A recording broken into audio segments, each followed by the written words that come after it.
Hello there and welcome to another one of these Lexical Lab 1 minute English videos. If you like this video, make sure you subscribe to our YouTube channel and check out our website www.lexicallab.com to find out more about the online courses we offer.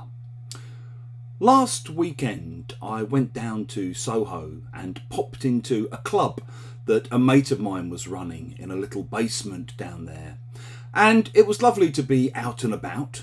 People were enjoying the weather and enjoying a sort of post-COVID feeling. And while I was there, I ran into quite a few people I haven't seen for a while actually, including a guy I used to be quite close with. And as we got chatting, I asked where he'd been, why I hadn't seen him for a while.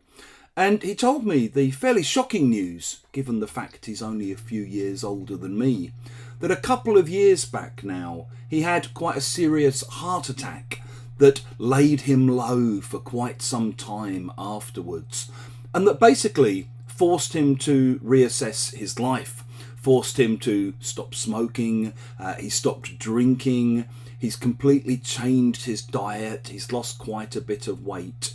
It was, as he put it himself, a bit of a wake-up call.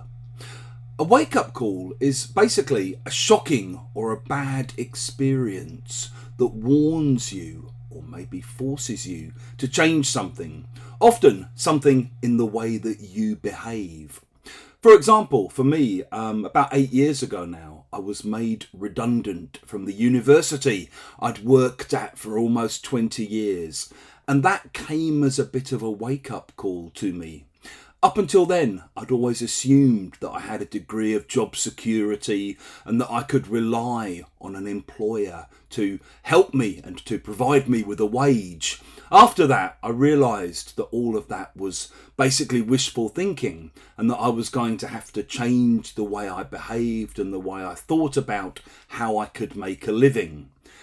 In the same way, the recent fires and floods that we've seen across Europe have hopefully served as a bit of a wake-up call for anyone who was getting lazy or complacent about the damage being done by the climate emergency. If you've enjoyed this video, click the like button. Please share it with your friends, your students, your colleagues, and in the comment section below, we'd love to hear about things that acted or served as a bit of a wake-up call for you.